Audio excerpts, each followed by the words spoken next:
Pour moi, la solidarité, c'est d'abord faire des projets collectifs pour des besoins collectifs. Donc voilà. C'était monter un projet pour reconstruire des puits et améliorer l'accès à l'eau dans certaines parties du pays de Madagascar.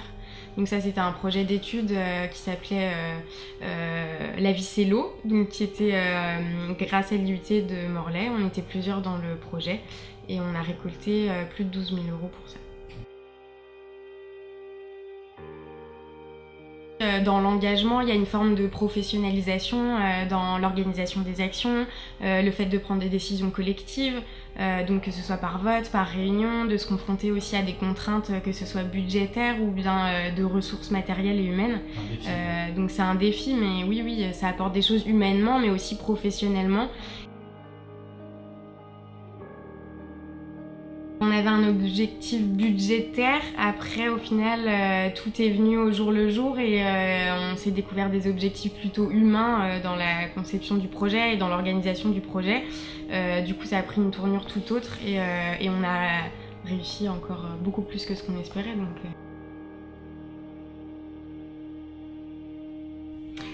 Je ne ferai jamais une collecte de fonds humanitaires sans savoir où l'argent va, parce qu'il y a souvent on entend souvent des polémiques là-dessus et qui sont justifiées.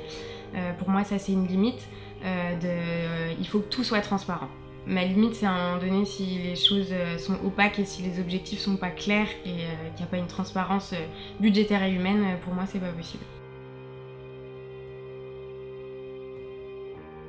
Ça m'a redonné foi en me disant qu'en fait tout est possible et que même une grosse entreprise peut donner parfois 8 000 € pour cette cause-là sans qu'il y ait un réel intérêt pour eux, quel qu'il soit, ne serait-ce qu'en termes de communication et de visibilité.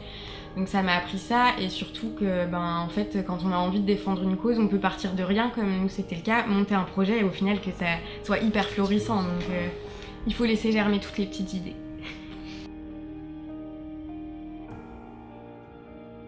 Oui, mais pas assez bien. Et pour en revenir à ce que je disais, en fait, il y a eu tellement de mauvais exemples qui ont été donnés de grosses ONG à qui on donne de l'argent, des courriers que, faut le dire, les personnes âgées reçoivent très souvent pour les inciter à faire des dons. Ça, c'est vraiment un visage de la solidarité internationale qui m'exècre et qui ne devrait pas être celui qui est le plus connu. Malheureusement, c'est celui qui est le plus visible. Déjà, ne jamais se lancer seul, parce que le cœur d'un projet et ce qui fait sa réussite, c'est d'être plusieurs cerveaux sur une même problématique. Et c'est d'être sûr pourquoi on veut le faire aussi. D'avoir des valeurs, c'est bien de donner aux autres, mais aussi il faut ne jamais oublier qu'est-ce que ça peut nous apporter à nous-mêmes. Parce que voilà, on est humain et il ne faut pas juste donner et ne jamais recevoir. Et quand on l'envisage sous cet angle-là, c'est beaucoup plus fructueux et plus valorisant et ça, forcément ça marchera. En Belgique, je suis partie 2 semaines dans le cadre d'un WordCamp, ça s'appelle.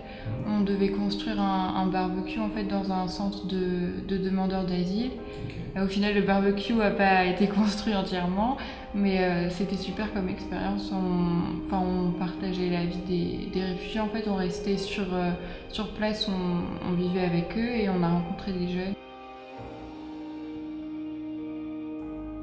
Je voulais savoir si ça m'intéresserait de travailler dans l'humanitaire après les études et ouais. Du coup, je suis sûre que c'est ce que je veux faire plus tard. Clairement. Ouais. Ok. Et comment, je sais pas trop. Et j'ai fait des rencontres super. Je suis encore en contact avec tous les autres qui étaient avec moi. On était 12. Ok. Ça casse les idées reçues sur les migrants et tout ça. Rencontrer des vraies personnes, ça pose un peu les choses. On se sent vraiment concerné. Je suis un peu moins timide parce qu'on est obligé d'aller vers les autres. Mais en soi, c'est dur de prendre du recul là-dessus. Ouais, cet été, je sais pas trop encore où, mais je pense que je vais retenter l'expérience.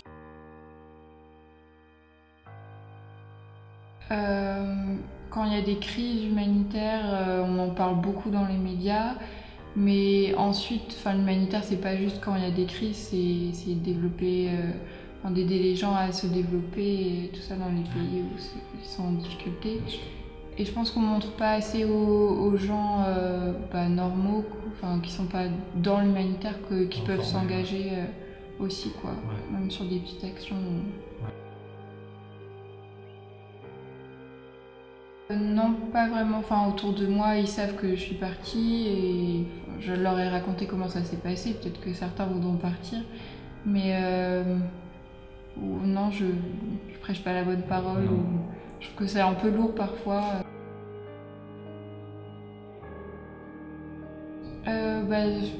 Si c'est quelqu'un de mon âge, peut-être montrer aux parents que tout ce qu'on fait c'est sérieux, parce que c'est un peu dur pour eux de laisser aller comme ça. Okay. Ouais, ne pas rester dans sa timidité, se dire qu'on y va pour faire des choses et à la moindre difficulté pas se dire oh non ça me plaît pas, j'arrête. Okay.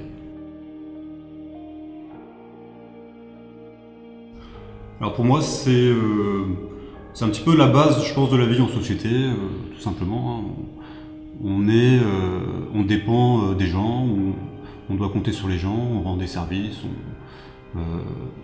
Pour moi, c'est vraiment à la base de la solidarité.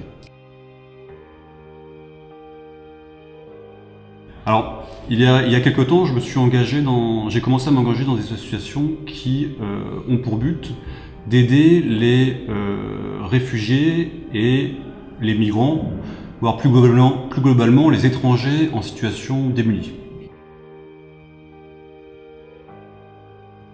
Ce serait en fait participer ou commencer à travailler avec des personnes ou des structures qui font des choses en fait avec lesquelles je ne suis pas d'accord. Ça peut être par exemple des grosses organisations qui ont beaucoup de frais de gestion. Donc, d'un point de vue personnel, moi je préfère m'engager dans des petites structures locales d'aide humanitaire que d'aller m'engager dans des grandes. Ça m'apporte notamment le fait déjà de donner. Donc pour moi le bénévolat c'est du don. Bon, il y a plusieurs manières je pense de considérer le bénévolat. Moi je considère ça comme un don, c'est-à-dire quelque chose dont on n'attend rien en échange. Quand on fait du bénévolat, on reçoit évidemment plein de choses parce qu'on apprend plein de choses. On apprend à travailler en équipe, en association. On développe des compétences. On rencontre beaucoup de gens. Donc rencontrer des gens, ça, c'est des expériences, c'est beaucoup d'échanges, qui aussi apportent beaucoup de choses. Oui, parce que je pense que ce sont des modes de fonctionnement qui apportent beaucoup plus de richesse et qui créent beaucoup plus d'intelligence, on va dire, que les modes de fonctionnement qu'on a actuellement. Voilà. Je pense qu'évidemment non, on réduit l'humanitaire beaucoup trop aux actions qu'on peut avoir dans des pays très loin. Donc souvent l'action humanitaire c'est une action lointaine de nous.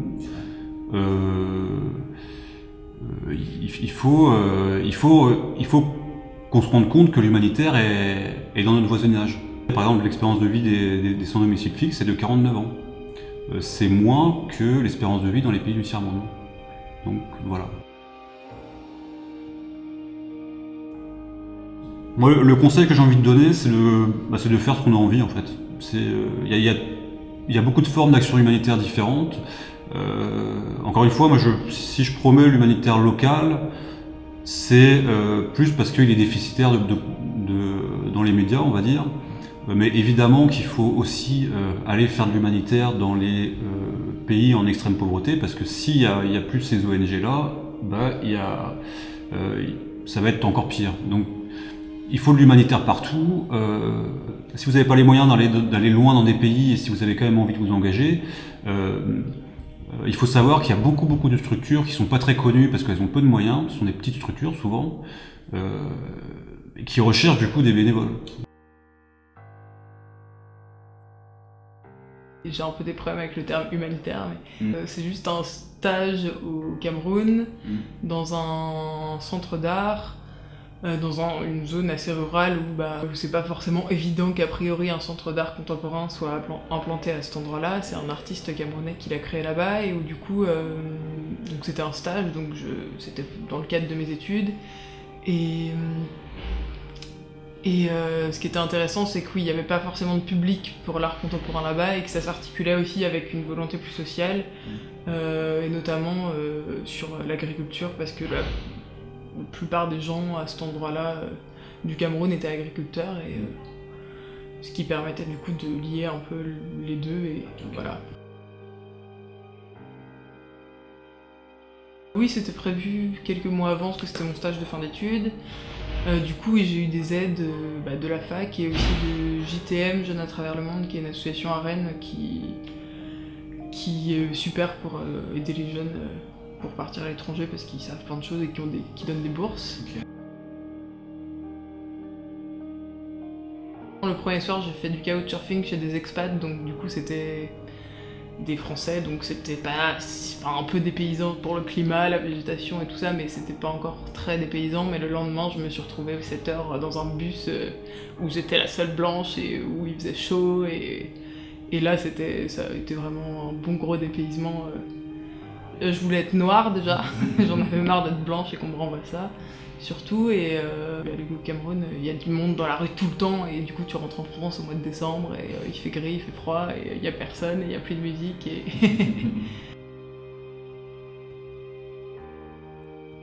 Au retour, je me suis dit, il faut que ça change quelque chose, c'était il y a 2 ans déjà, il faut que ça change quelque chose, faut qu'au quotidien je change plein de choses dans ma vie et tout ça. Et oui, je pense que ça crée des choses dans sa tête, mais après c'est vrai que c'est pas forcément... Enfin, on revient, on a des toiles, voilà, c'est ça.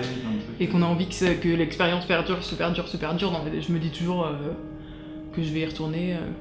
J'ai vu une annonce pour un travail à Yaoundé il y a 2 jours et je me suis dit, est-ce que je postule ou pas, et voilà. Et puis d'autres endroits, ça donne, oui, envie d'aller voir ailleurs encore et encore. Ouais. Que le monde actuel est hyper injuste et que nous on peut en claquant des doigts prendre un billet d'avion pour aller n'importe où on veut dans le monde, alors que l'inverse est juste terriblement pas vrai, et que j'ai des amis camerounais qui venaient pourtant de familles assez aisées et tout ça, et qui veulent avoir des visas pour venir en France étudier et qui peuvent pas. Ça ouvre, ça permet d'une prise de conscience de beaucoup de choses et de relativiser aussi ce qu'on vit, et aussi peut-être d'affiner aussi une conscience politique un peu, beaucoup. Et ça donne envie de voir encore plus de choses. Non, je pense pas. Pour moi, c'est le fait qu'il y ait des inégalités énormes entre les pays du Nord et du Sud, et qui soient liés à des intérêts politiques et économiques. Non, on n'en parle pas assez.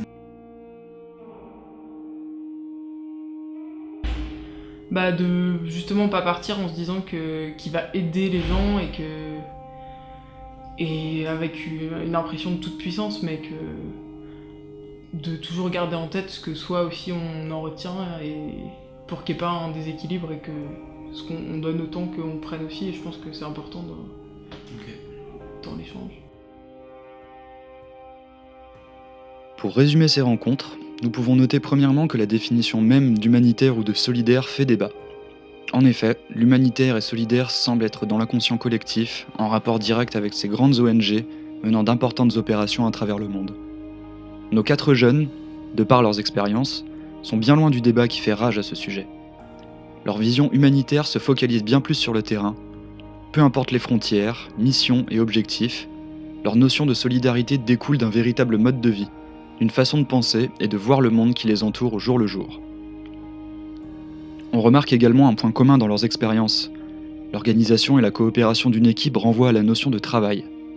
Tous en ressortent donc avec une réelle expérience professionnelle, des compétences, des acquis et un réseau.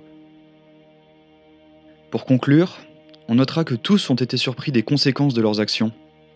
Alors qu'ils partaient pour aider et donner, ils se sont retrouvés à échanger. Tous se rejoignent là-dessus. Une action humanitaire ou solidaire est à double sens.